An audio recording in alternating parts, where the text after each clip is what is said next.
Hola a todos, bienvenidos. Bonita noche. Hola, Sean ¿qué tal? ¿Cómo bienvenidos están? a una sesión más de Hemp and Health. Pues bien, nos va a tocar una noche más de temas médicos, con un tema interesante, ¿no? Aquí que nos va a compartir la doctora Roxana. Hola Ya a está con todos. nosotros. Buenas noches, doctora. Buenas noches. Pues muy buenas noches a todos. Pues mi nombre es Cristian Hernández, soy uno de los médicos de este gran equipo de médicos de Prime My Body. Y pues esta noche nos toca acompañar a la doctora Roxana Castillo, que nos va a dar una presentación magistral de lo que son los cannabis y el Parkinson. Pues muchas gracias a todos por acompañarnos. Como siempre, iniciamos con los 5 minutos de tolerancia nada más, e iniciamos muy puntuales por el respeto a todas las personas que ya están aquí con nosotros. Doctora Roxana, muy buenas noches. Gracias por querer compartir esta noche y esta información tan valiosa con todos los que estamos aquí presentes. Pues se recuerda también que va a ser grabada esta presentación y en algún momento subida al programa al canal de YouTube también para que podamos tener acceso todos. Pues mucho éxito. Doctora Alexa, por favor, unas palabras para las personas que nos acompañan. Muchas gracias. Hola a todos, bienvenidos. Muy buenas noches a esta cuarta sesión de Hemp and Health. Hoy el tema, como dijo el doctor Cristian, es el uso de los fitocannabinoides en la enfermedad de Parkinson, una enfermedad bastante común en la actualidad y que está presentada el día de hoy por la doctora, muy amablemente por la doctora Roxana Castillo. Sean todos bienvenidos. Bienvenida, doctora Roxana, y muchas gracias. Hola, gracias. Les voy a dar el inicio de la presentación. Entonces vamos a comenzar Gracias. Vamos a comenzar con la plática. Este tema en lo personal para mí era como algo importante, por eso me ofrecí a hablar un poquito acerca de Parkinson. Una, porque mi papá es neurólogo, mi suegro que falleció a principio de año también era neurólogo, y porque mi abuela padece de Parkinson. Entonces, pues sí, fue algo que la verdad me dio por querer investigar un poquito, porque realmente no tenía como tanto conocimiento acerca de cómo los productos del cannabis podían trabajar en esta enfermedad, entonces decidí meterme de lleno en esto. Ahora, pues nada más como brevario cultural, yo hice la carrera de médico cirujano en la Universidad Autónoma de San Luis Potosí, hice mi especialidad en medicina interna por parte de la Universidad La Salle aquí en la Ciudad de México, cuento con un máster en fitofarmacia por parte de la Universidad de Barcelona y actualmente pues ejerzo como médico adscrito en el Departamento de Medicina Preventiva del Centro Médico ABC y soy afiliada independiente de Prime My Body desde agosto de este año. Entonces, ya entrando a lo de enfermedad de Parkinson, pues bueno, la enfermedad de Parkinson es un trastorno neurodegenerativo. Es importante porque básicamente afecta al sistema nervioso y tiene un inicio insidioso y progresivo. Quiere decir que va a empezar de poco y cada vez se van a ir agregando cada vez más síntomas y de mayor intensidad. Es un trastorno del movimiento clásicamente, aunque se ha visto que también están involucrados otro tipo de afecciones, no nada más del movimiento. Es importante porque después de la enfermedad de Alzheimer, pues es el trastorno neurodegenerativo más común. Afecta aproximadamente a 10 millones de personas en el mundo y 1% de los adultos mayores de 60 años padecen la enfermedad de Parkinson. Va a afectar tanto a hombres como a mujeres, aunque se ha visto que afecta ligeramente más a hombres, un 50% o una relación de 1.5 a un hombre por mujer. En cuanto a la edad de presentación, suele ser alrededor de los 60-65 años, aunque un dato importante es que la edad de diagnóstico es más o menos de entre los 70 a los 75 años. Eso quiere decir que llevamos más o menos de que el paciente empezó con los síntomas a que se le hace un diagnóstico formal, un retraso de entre 5 a 10 años, lo cual es bastante importante porque nos ayuda a entender por qué los pacientes muchas veces se asocian también a otros trastornos como depresión, ansiedad, etcétera, ¿no? Hay algunos casos donde se puede presentar mucho más temprano, en menos de 50 años, y hay otros casos donde realmente se considera como un Parkinson juvenil, aunque la realidad es que es el menor de los casos. Algo que es importante de la enfermedad de Parkinson es que muchas veces pudiera parecer que es hereditario en todos los casos. Y sí, efectivamente hay algunos que están ligados a genes, pero no son la mayoría. De hecho, la mayoría ocurren de forma aislada y no corren como tal en la familia. Sin embargo, sí se necesita tener como un conjunto de factores para que la enfermedad se pueda presentar. Eso tienen que ser factores tanto ambientales como factores personales y factores familiares en el caso de que haya algún defecto en algún gen. Entonces, sí, el factor de riesgo principal, pues definitivamente es la edad. Hay algunos otros que, por ejemplo, están bien asociados como la exposición a pesticidas y por lo tanto también se ha visto que uno de los sitios donde suele haber mayor prevalencia de casos de enfermedad de Parkinson es en, por ejemplo, zonas rurales, sobre todo en regiones donde se acostumbra a tener agricultura como tal. Hay algunos otros factores de riesgo, como sería el tener un traumatismo cráneoencefálico importante, o sea, algún golpe o un trauma en el cráneo importante. Esto también pudiera contribuir a tener un mayor riesgo. Y hay otros factores que tienen un menor impacto, pero se ha visto en algunos casos asociados, como el consumo elevado, sobre todo de leche, que pudiera estar relacionado más bien con el uso de ciertos químicos en el ganado, ingesta elevada de hierro y anemias crónicas.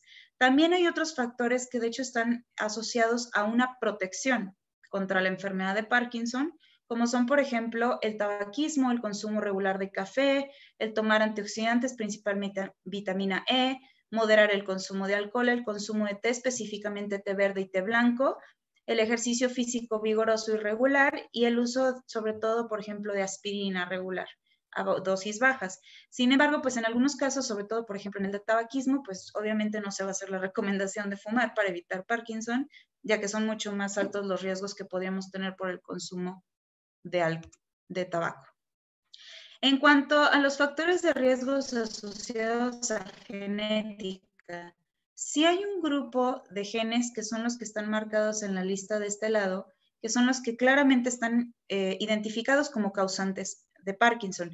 Sin embargo, si podemos ver en esta gráfica de burbujas, prácticamente los que están asociados a este tipo de defectos son los que se presentan de manera temprana, o sea, es en pacientes muy, muy jóvenes y casi siempre se van a asociar a síntomas mucho más graves.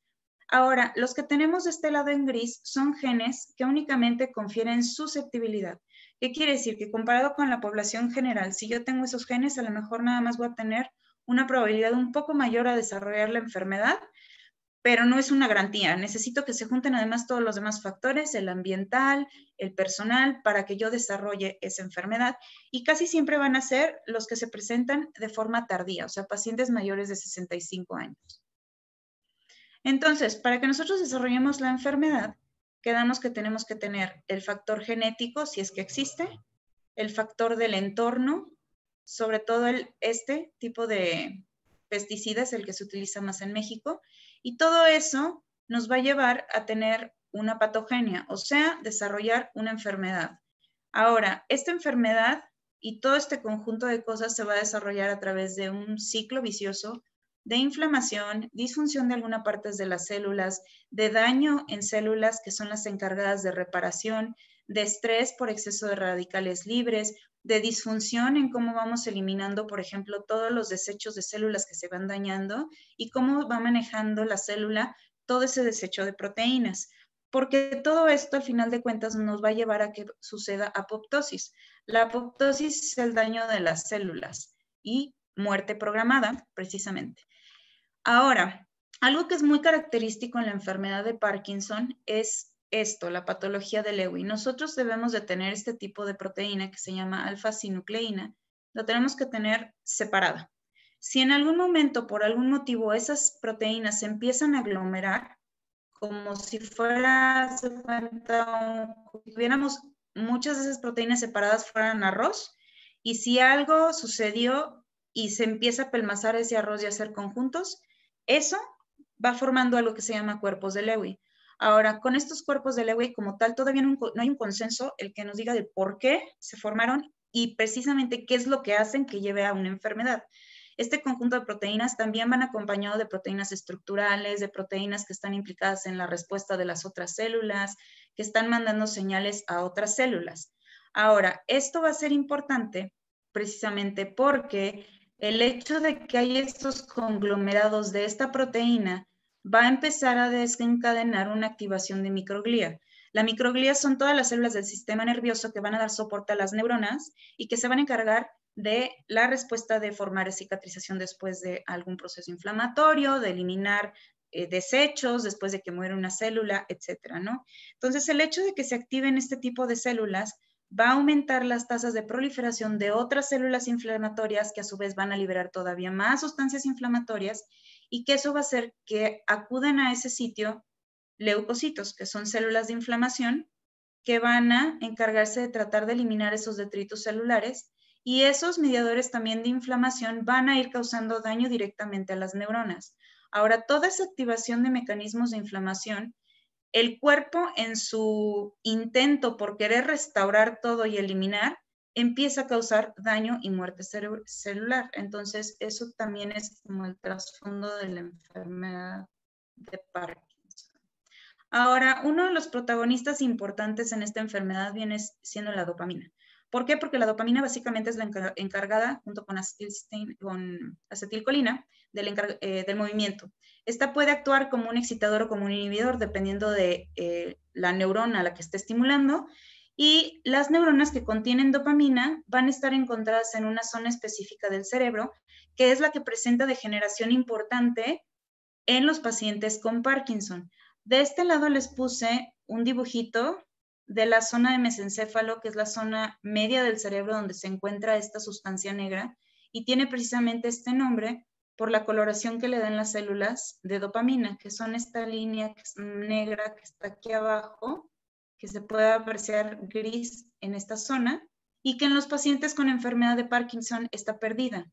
Para que el paciente con enfermedad de Parkinson realmente tenga síntomas motores, tiene que tener una pérdida de aproximadamente un 60-80% de las neuronas productoras de esta sustancia, dopamina. Entonces, de ahí radica el hecho de que el paciente cada vez vaya progresando a mayor sintomatología. Ahora, esto es un esquema de una sinapsis, que es la forma de comunicarse entre neuronas. Entonces, siempre va a haber una neurona presináptica, que es la que va a recibir el estímulo, y una neurona postsináptica, que es la que va a enviar el mensaje que le envió la primera. Ahora, en el caso normal, que es la parte de acá abajo, suponiendo que estas fueran dos neuronas, tenemos, por ejemplo, llega el estímulo a la parte terminal de esta neurona, donde hay un montón de vesículas o burbujitas que contienen estos neurotransmisores y que una vez que reciben el estímulo lo liberan a un espacio que está entre estas dos. En este espacio llegan estas burbujitas con neurotransmisor y se van a unir a estos que son receptores, que son como su puerta de entrada. Y a través de esto, esta neurona posináptica va a captar, me está llegando un estímulo, deja mando un mensaje, ¿no? Entonces lo va a hacer de manera efectiva. Pero en la parte superior, donde ponemos como esquema a los pacientes con Parkinson, efectivamente va a llegar el estímulo, pero como esta neurona está específicamente dañada, no va a haber suficiente dopamina que se libere este espacio y por lo tanto el mensaje que se va a enviar es erróneo. Además de que en este espacio, para contrarrestar a la dopamina suele haber otro tipo de neurotransmisores, ya sea GABA o puede ser, por ejemplo, acetilcolina. Entonces, como esos neurotransmisores no tienen quien les esté haciendo una contraparte, pues empiezan a tener mensajes incorrectos. Ahora, de las manifestaciones clínicas de la enfermedad de Parkinson, se puede dividir en dos formas. Unos pueden ser los síntomas que afectan al movimiento, los síntomas motores, y los otros son los síntomas no motores. Los más reconocibles, obviamente, pues van a ser los síntomas motores porque son los que podemos ver fácilmente a simple vista, ¿no? Entonces, se van a dividir, o los más característicos son estos cuatro, que sería el temblor, la bradiquinesia, la rigidez y la inestabilidad del paciente. Entonces, en cuanto al temblor, lo más común es que inicie solamente de un lado. Hay algunos casos donde puede ser ambos, pero lo más común es que empiecen con un temblor solamente en una mano. Posteriormente se va haciendo de distal a proximal, quiere decir que va afectando de manos, posteriormente brazos, después cuello y cabeza. Y lo típico de este temblor es que va a ser un temblor en reposo. Este temblor va a disminuir de intensidad al realizar movimientos voluntarios o durante el sueño. Sin embargo, esto característicamente es al inicio de la enfermedad. Cuando ya tenemos una progresión, puede estar afectando constantemente el movimiento, ¿no? También suele haber rigidez, donde hay un aumento de la resistencia a los movimientos pasivos de una enfermedad. Si, por ejemplo, yo tengo mi mano en reposo y alguien llega y le estira, esa persona fácilmente lo va a lograr hacer. Sin embargo, si yo tengo un paciente con Parkinson y yo trato de vencer esa resistencia, va a haber una mayor fuerza. Y bradiquinesia, que suele ser como el hallazgo más común en los pacientes con Parkinson, donde prácticamente se hacen lentos todos los movimientos, y esto va a abarcar desde dificultades de iniciar el movimiento, realizar el movimiento, sobre todo movimientos que requieran una secuencia o ser simultáneos. Y esto puede ser, por ejemplo, el aplaudir, donde es difícil para ellos llevar un ritmo, o incluso la tarea de pasar una pelota de una mano a la otra. No suelen hacerlo de forma muy coordinada y es más bien por precisamente esa lentitud de los movimientos y reflejos. Esto también va a llevar a que los pacientes tengan disartria o cambios en la voz, donde característicamente tienen una voz un poco monótona, donde no va a haber variabilidad, y tienden a tener hipofonía, donde van a hablar un poquito más bajito. También puede haber hipomimia, donde los pacientes van a tener lo que como médicos le decimos unas facies en máscara, donde los pacientes tienen muy poca expresión facial. Puede verse alorrea o salida de saliva, dado que no coordinan muy bien el reflejo de produzco saliva, paso la saliva. Y puede haber también pérdida de algunos movimientos espontáneos. Los pacientes tienden a progresivamente escribir un poco más pequeño, y también puede haber disminución del parpadeo, así como braceo durante la marcha. De hecho, hay una marcha muy característica de los pacientes con Parkinson, que es la marcha parkinsoniana, donde los pacientes suelen curvear un poco la espalda, meter un poco los hombros y los coditos, flexionan sus rodillas y van caminando un poquito con los pasos cortitos y como si estuvieran persiguiendo algo. Y estoy segura que todos en algún punto hemos visto a algún paciente mayor caminando de esa manera, igual aunado al temblor de las manos, ¿no?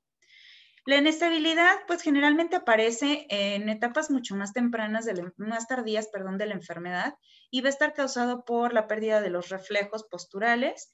Y esto es importante porque va a contribuir junto con el movimiento lento y la rigidez al riesgo alto que tienen estos pacientes para caídas. Ahora nos importa eso porque un paciente con una caída, sobre todo si es un paciente mayor, pues bueno, lo pone más en riesgo de fractura, sobre todo fractura de cadera, y por lo tanto de aumentar el riesgo de cosas más graves. Ahora, en cuanto a los síntomas más motores, síntomas no motores, el más común son los cambios emocionales. El más frecuente, pues obviamente, es la depresión.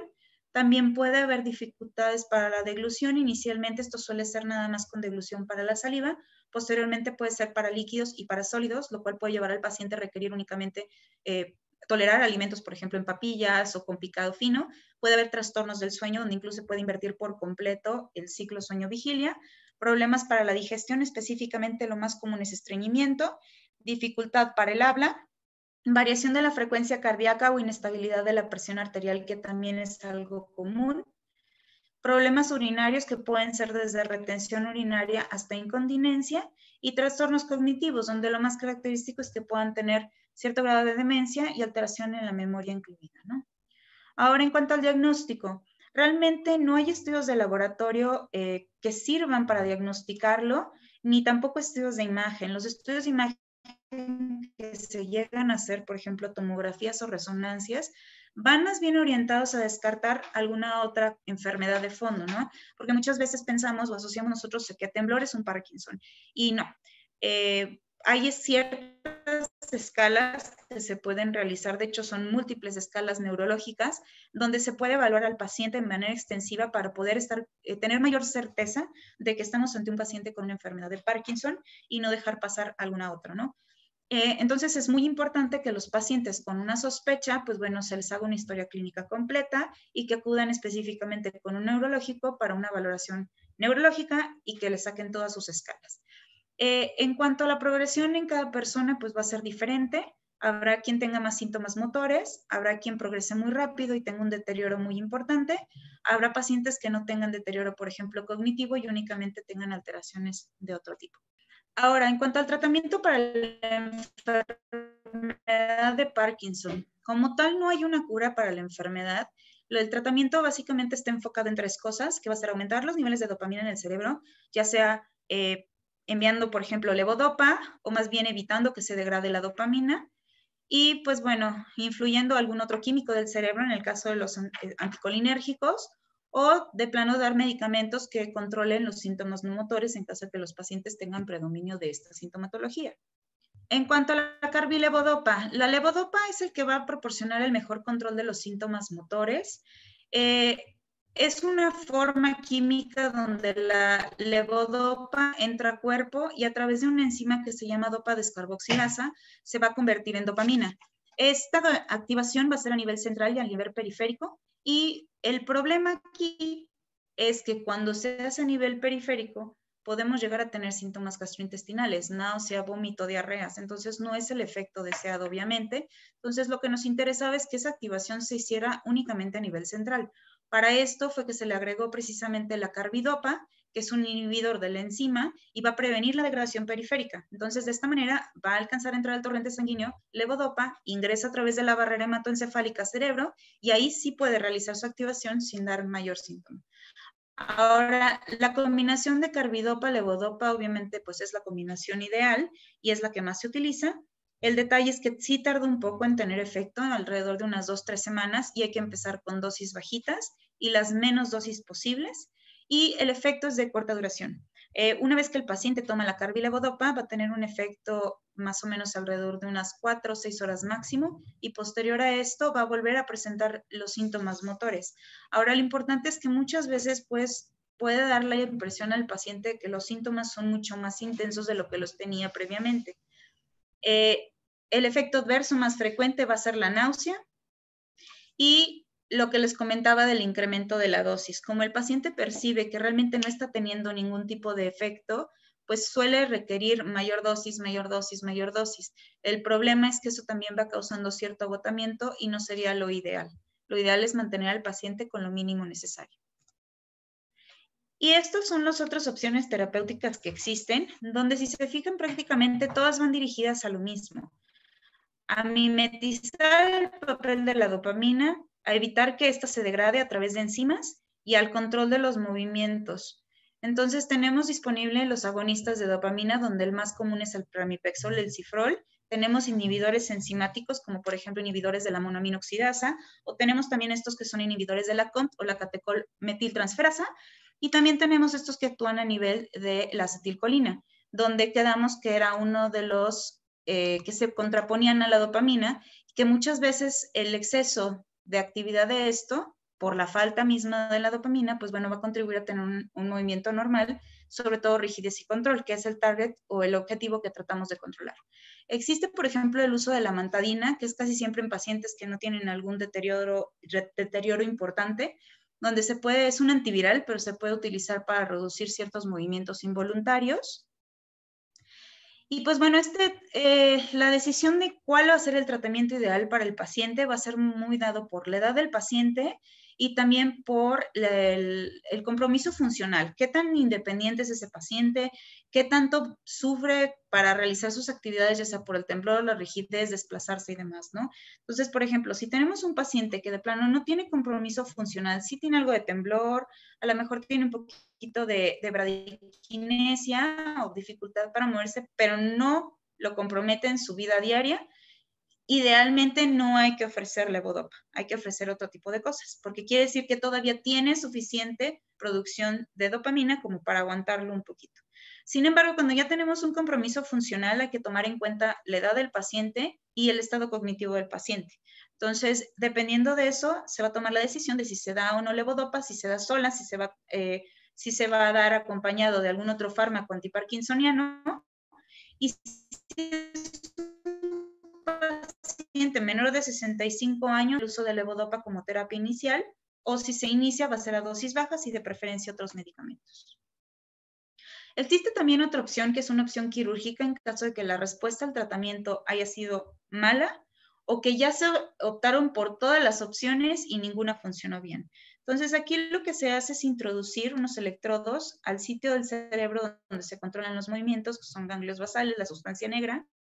Entonces, estos van a estar dando como unas descargas eléctricas para cumplir o suplir la función que haría la dopamina, va a ir un transductor por debajo de la piel, directo hasta un cuadrito, hasta el tórax. Un principio muy similar a lo que sería un marcapasos en el corazón, pero este es para modular la actividad cerebral de esa zona. Y se ha visto que estos pacientes realmente a nivel de síntomas motores mejoran bastante. Mejoran su capacidad de la marcha, su estabilidad postural, la capacidad de deglución, de iniciar el movimiento, y algunos de ellos presentan también adicional algunas mejoras no motoras, como por ejemplo en el estado de ánimo, aunque ahí sí no queda muy claro si es por la cuestión de que se suplió lo de la dopamina, o más bien si es porque el paciente, pues como ya se siente de mejor ánimo, porque no tiene tantos síntomas motores. Existen obviamente también otras terapias que están recomendadas para estos pacientes, que son complementarias, y la verdad es que muchas veces no se hace tanto hincapié en esto, pero es súper importante que hagan terapia física, que tengan alguna terapia ocupacional, que tengan terapias de lenguaje, precisamente porque suele alterarse bastante en estos pacientes, que lleven una dieta saludable porque tienden a ganar peso debido a que disminuye su actividad física, tratar de hacer algún tipo de actividad física, y de hecho, por ejemplo, se ha visto que el Tai Chi les ayuda muchísimo al control de espasticidad, movimiento, etcétera. Que tengan grupos de apoyo con otros pacientes con Parkinson y que lleven algún tipo de psicoterapia. Muchas veces se les puede ofrecer, por ejemplo, tanatología, con la idea de que ellos vayan aceptando su enfermedad, los procesos por los que van pasando y que lo hagan de la mejor manera. Ahora, con los investigadores, hasta ahorita con todo lo que les platiqué, no sé si se fijaron, pero que todos los tratamientos van dirigidos a nada más control de los síntomas. Hasta ahorita no ha habido algo o alguna estrategia que nos ayude a modificar el que la enfermedad se presente y que progrese. Y eso hasta ahorita ha sido, pues, desafortunadamente algo bastante desalentador, porque no queda bien clara cuál es la causa y de qué otra manera pudiéramos ayudar a estos pacientes. Entonces, aquí es algo importante, porque aquí entra el cómo puede ayudar el cannabis a estos pacientes, ¿no?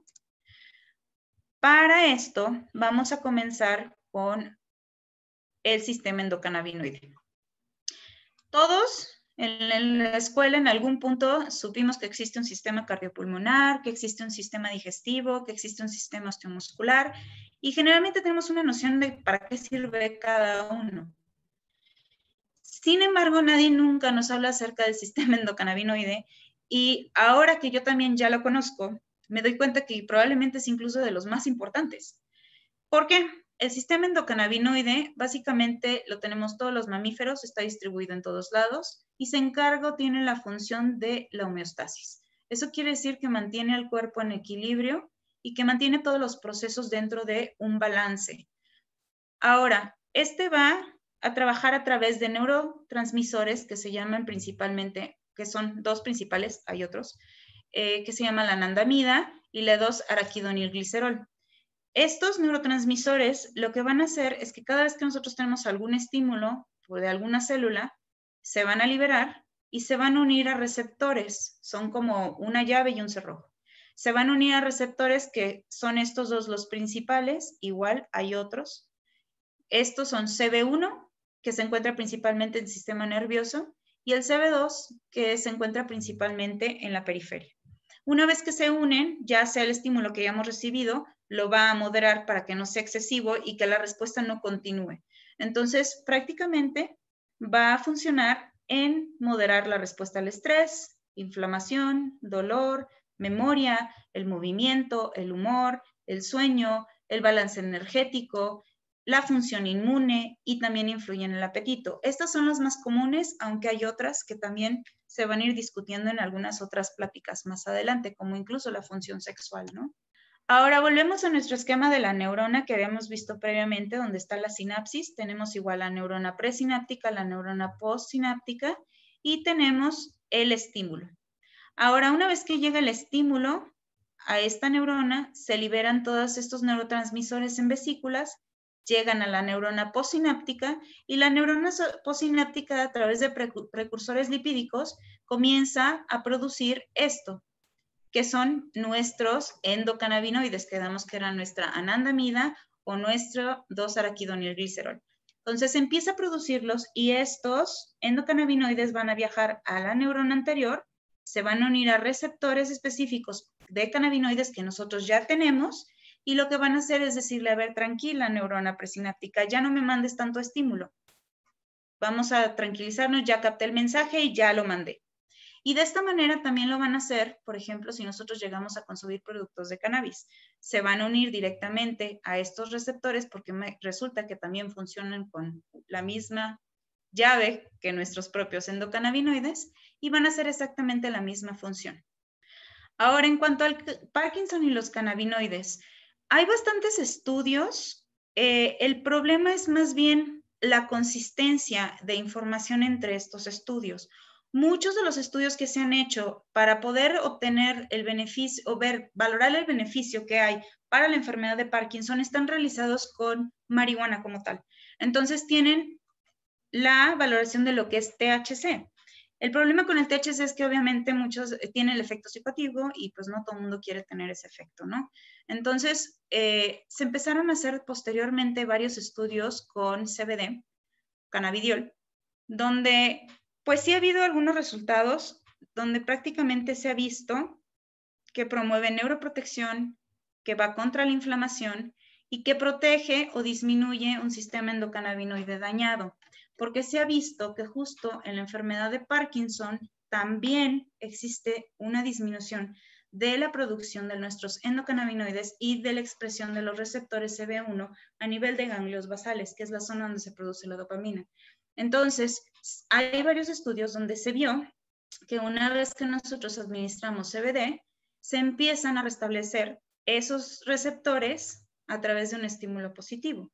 Ahora, el CBG, lo único que podemos decir es que pues realmente es un compuesto que es mucho más nuevo o tiene mucho menos estudios y la mayoría de los estudios que se han realizado han sido en ratones, pero se ha visto como algo, pues se puede decir que positivo, donde sí ha habido ciertos cambios, ciertas modificaciones en los químicos a nivel cerebral de esos ratones. ¿Cuáles son las cosas que se han observado en estos dichos estudios? Ha habido mejoría en los síntomas motores de los pacientes, ha disminuido el temblor, los pacientes han reportado que disminuyó la rigidez, ha mejorado el patrón del sueño de los pacientes, ha mejorado el estado de ánimo y se ha enlentecido el deterioro cognitivo, sobre todo si se empieza su uso de forma temprana. Sí han habido varios estudios que han incluido todo tipo de pacientes donde se ha administrado, por ejemplo, el cannabis fumado, los aceites de CBD, o sea, no han sido muy consistentes. Entonces, creo que lo único que falta es más bien unificar un poco criterios, que espero que poco a poco se vaya logrando una vez que pues, se vaya regularizando de forma legal todo esto. Ahora, de los estudios más recientes, lo que fueron encontrando es que hay nuevas dianas. ¿Qué quiere decir? Nuevos objetivos que lo que pueden hacer es potenciar los niveles de dopamina. Entonces, esas dianas como tal o sitios dañados de las células, todavía no se encuentra cuál es qué es lo que hacen realmente. Pero sí se ha visto que los endocannabinoides se unen a ellos. Entonces, cada vez que se llegaban a unir a estos receptores, aumentaban los niveles de dopamina. Entonces, se cree que esto puede ser un potencial target para tratamiento en un futuro. Ahora, actualmente lo que está como muy en el ojo de todo mundo es el sistema digestivo. Se ha visto que también hay agregados de proteínas a nivel del intestino en pacientes que posteriormente desarrollan Parkinson. Entonces, existe la teoría del intestino-cerebro, donde se cree que los agregados de proteína se desarrollan en el intestino, viajan de alguna manera, ya sea sangre o retrógrado por los nervios, y a nivel cerebral se depositan y generan la enfermedad de Parkinson. Entonces, algo que tiene que ver mucho con esto es la microbiota o el tipo de microorganismos que tenemos nosotros en el intestino, ya que eso se ha visto que puede contribuir a tener una inflamación y esa inflamación que genere esos depósitos de proteína y que posteriormente causen enfermedad de Parkinson. Entonces, eso se haría a través de falla en la mitocondria, tanto para la degradación, eliminación de desechos y perpetuación del proceso inflamatorio. Estos son algunos ejemplos que encontré de varios estudios que se han ido realizando desde hace varios años y donde se ha visto que realmente el cannabis fumado sirve para control de los temblores, sirve para el control del movimiento del paciente, que no sea tan lento, que se ha visto también que los niveles, el CBD oral mejoran los trastornos del sueño en los pacientes con Parkinson, que mejoran realmente la calidad de vida, aunque realmente no se ha podido corroborar por el número de pacientes. Igual, reportaron en otro estudio donde habían incluido 1,200 pacientes que con Parkinson se les empezó a dar cannabidiol, 45% presentó mejoría global de sus síntomas y en otros casos igual disminuyó en pacientes con Parkinson avanzado que ya tenían un deterioro cognitivo importante, una demencia importante, los brotes psicóticos. Este es un video que quiero mostrar donde es un paciente que es muy conocido en YouTube porque es un paciente que él es muy a favor del uso de marihuana medicinal. Él tiene un Parkinson juvenil y está en etapas obviamente muy avanzadas. Y la persona que está con él es el médico que le administra el extracto a través de ese dispositivo. Aquí abajo les ponen el reloj para que ustedes puedan ver el tiempo. Sí pueden ver el cambio en tan solo 3 minutos. O sea, es impresionante. Y este es un video de un paciente que tuvimos de Prime My Body que nos compartieron la experiencia. Es un paciente con Parkinson. Si se fijan, tiene dificultad para iniciar su marcha, va caminando despacito, con algo de inestabilidad.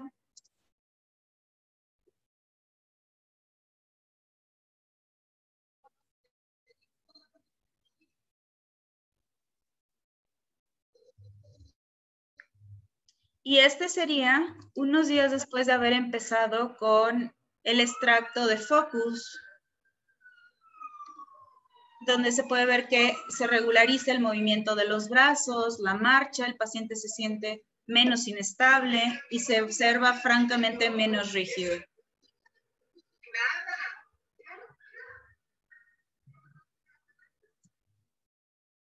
¿Ok?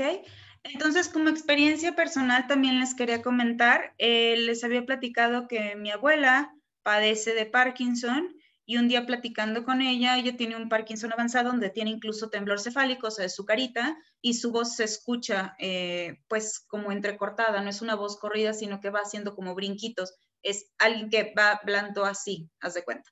Entonces, un día platicando con ella, también le platiqué que había entrado a lo de Prime My Body, los extractos de cannabis, y me dijo, oye, ¿por qué no me das? En ese momento yo traía el Focus que yo utilizo, le di medio mililitro y seguimos platicando. Media hora después, mi abuela ya había botado la andadera y estaba con una voz un poco más normal y había bajado muchísimo la intensidad de los temblores. Entonces, ahí fue cuando yo también por eso decidí tomar esta plática. Ahora ya viéndonos a los productos de Prime My Body, pues bueno, los productos de Prime My Body básicamente son extractos que se obtienen de la planta del cannabis, no es marihuana, es totalmente diferente.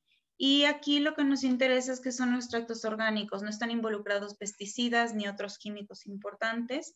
Y pues bueno, son extractos que se consideran de amplio espectro. De amplio espectro significa que tiene múltiples componentes de la planta, no nada más el CBG o CBD que muchas veces podemos encontrar aislado. En este caso, lo único que no tenemos nosotros sería THC. Contamos básicamente en el producto con cannabigerol y algunos terpenos, en el caso de Focus, algunos otros botánicos, extractos que están en otros productos, ¿no?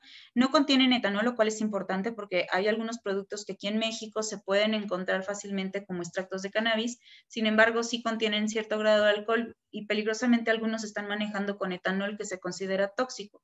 Algo que es muy característico de los productos de Prime My Body es que cuentan con una nanotecnología liposonal por sonificación y esto quiere decir que clásicamente los productos como extractos se contienen en burbujitas y esas burbujas contienen el extracto. Sin embargo, Prime My Body encontró una manera de hacer que estas burbujas sean todavía más pequeñas y eso garantiza que se absorban mucho más rápido y te da una biodisponibilidad hasta el 95%, lo cual es altísimo y te garantiza un efecto más rápido, un efecto más constante y que recibas tu dosis como debe de ser. Ahora, de la parte de Focus. Focus es un extracto que la verdad es una maravilla. Sirve precisamente para promover la homeostasis en la mente y el cuerpo. Ayuda a aumentar la atención y productividad. Ayuda a eliminar la niebla o bruma mental. Favorece la tranquilidad, la claridad mental. Ayuda a aliviar el estrés. Ayuda a equilibrar el estado de ánimo y mejorar la claridad mental. Y pues bueno, funciona básicamente como un estabilizador de nuestro sistema endocannabinoide. Cuenta con una combinación de 500 miligramos de dioles fitocannabinoides, 30 miligramos de cannabigerol, que es como la parte súper importante del producto, y aparte está adicionado con terpenos del cáñamo. Los terpenos son todas las sustancias que le dan a las plantas esas características de olor y sabor. Y no nada más lo tiene la planta del cáñamo, también lo contienen muchas otras, como son, por ejemplo, la hoja de té, la contiene también la lavanda, la mejorana, y todas esas le van a dar muchas propiedades que tienen, por ejemplo, la lavanda, la parte de relajación y demás. Bueno, este también contiene sus terpenos y eso también tienen ciertas propiedades. También Prime My Body cuenta con este otro producto que se llama Calm, que el Calm sirve precisamente para regular y equilibrar los ciclos del sueño y que puedan descansar como debe de ser. No es un sedante, ustedes se van a dormir de manera natural, pero al momento que ustedes duerman van a poder descansar, o su cerebro va a poder descansar como debe de ser. Te ayuda a que no, muchas veces nos estamos despertando por seguir en lo que traemos en nuestra cabeza. Bueno, este va a ayudar a que puedas serenarte y lograr ese sueño reparador, y también a equilibrar el estado de ánimo. Este también tiene una combinación de dioles fitocannabinoides con cannabigerol, son 500 miligramos de los fitocannabinoides y 5 miligramos de cannabigerol, más una mezcla herbal que va a incluir varias cosas como pasiflora, raíz de valeriana, el bálsamo de limón, que de por sí ya están contenidos en varios de los tés que se toman regularmente, como por ejemplo el Serena Té y todos esos, porque realmente son remedios naturales que sirven para tranquilizar a una persona. Y además le adicionaron estos dos, que son el triptófano y el Pharmagaba, que favorecen la formación de neurotransmisores relajantes para que podamos dormir mejor y estar mucho más tranquilos con una actividad cerebral más bajita. Y Body Therapy es un ungüento que cuenta con extractos botánicos, aceites naturales, y lo importante es que trae 1 miligramo de cáñamo de uso industrial que va a favorecer la relajación de tejido profundo y muscular, aliviar molestias en articulaciones, aliviar lesiones menores. Se ha utilizado también como para quemaduras y la restauración de la piel, aunque su principal objetivo sería la parte osteomuscular. Es básicamente el Rolls Royce del marihuanol que antes se utilizaba, donde se hacía como una mezcla de marihuana. Bueno, este lo tiene, pero este lo tiene ya en cantidades adecuadas, francamente efectivas. Y de Nox, realmente este no tendría como una aplicación bastante importante en la cuestión de el Parkinson. Sería más bien como para que conozcan el producto. Es un suero que ayuda a regenerar la piel, que tenga un aspecto mucho más sano, más brilloso, y pues este tiene la tecnología de fondo, donde prácticamente al mezclar sus componentes se libera lo que es óxido nítrico, lo cual lo tenemos en mayor cantidad cuando estamos jóvenes, se va perdiendo con el tiempo y eso te va dando un aspecto de una piel mucho más joven. Ahora, en cuanto a los productos cannabinoides en el mercado, realmente nosotros se puede decir que llevamos la ventaja porque tenemos una tecnología mucho más especificada, contamos con un mayor amplio de químicos naturales obtenidos dentro de nuestro producto, que hace que tenga un efecto mucho más eficiente, mucho más completo y que pueda dar un mejor beneficio. Y, por ejemplo, aplicado a los pacientes con Parkinson, la realidad es que es bastante efectivo. Ayuda a mejorar su estado de ánimo, disminuye la cantidad de temblores, mejora el movimiento, disminuye la rigidez y les ayuda un poco con la memoria y estar un poquito más concentrados.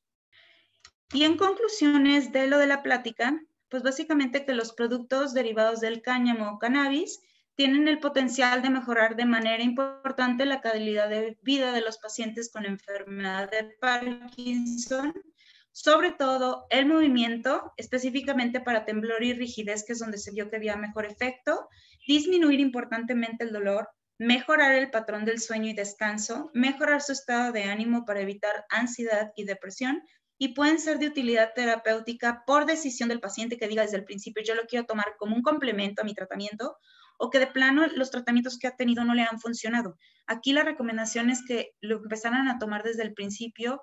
Yo creo que sería de bastante utilidad y que creo, y esto es una creencia ya personal, donde creo que sí verían cambios importantes comparado con otras personas que no lo toman y que también tienen una enfermedad de Parkinson. Ahora, de ninguna manera esto sería curativo, únicamente es como un plus al tratamiento que tendrían estos pacientes. Y pues bueno, la idea sería más bien retrasar la progresión de la enfermedad de ser posible. Obviamente siguen haciendo falta más estudios para poder ya con toda la mano decir sí, efectivamente esto se debe usar, esta dosis, esto lo previene y mejora esto. Ahorita serían pocos estudios y netamente anecdóticos, aunque muy poderosos. Son los productos de Prime Body muy seguros, las dosis que se manejan realmente no son dosis altas y los medicamentos que se utilizan en los pacientes con enfermedad de Parkinson generalmente no suelen tener efectos cruzados con este tipo de suplementos como otros medicamentos que sí lo tienen. Y pues bueno, son una excelente opción. Una, por la alta calidad que tienen, tanto en su producción, desde que se planta la semilla hasta que se extrae el extracto, la tecnología invertida, como ya les comentaba, de los nanoliposomas, y el respaldo multidisciplinario. En esto están metidos todo el mundo, investigadores, médicos, cardiólogos, y tenemos en Prime Body México un grupo médico bastante amplio que constantemente está tratando de aportar información, investigando y tratando de resolver todas las dudas que puedan tener para que obtengamos los resultados óptimos y obviamente pues tengamos también los testimonios de las personas que sí les está funcionando y que les ha cambiado la vida, porque obviamente es lo que nosotros buscamos, mejorar el que todos estén bien. Pues listo. Los invitamos cada sábado. Nosotros a esta misma hora vamos a estar aproximadamente los martes, miércoles. Empezamos a enviar la información del tema que corresponde a cada sábado y los videos que nosotros, las charlas que nosotros presentamos se graban y se suben a la plataforma, se suben a YouTube para que si alguien gusta ver las pláticas pasadas, con mucho gusto está en la página de en YouTube y ahí está la primera plática que fue por la doctora Gracie Juan, que habla sobre dolor. La siguiente plática la di yo, que es sobre fibromialgia, y el sábado pasado dimos la charla de ansiedad. Entonces esperamos pronto se suba esta charla y la charla de ansiedad que todavía no se ha subido para que ustedes puedan ver los diferentes temas que hemos platicado en las semanas anteriores. Y con mucho gusto, cada sábado a la misma hora estaremos compartiendo diferentes enfermedades y el uso de cannabis como manejo paliativo. Cada sábado tenemos un médico que muy amablemente está poniendo su tiempo, su conocimiento para poder ayudar a más personas, ¿no? Entonces, les agradezco mucho el habernos acompañado. Bueno, pues muchísimas gracias a todos por su tiempo. Nos vemos aquí la próxima semanita. Muchas gracias a todos. Que pasen bonita noche. Gracias por habernos acompañado.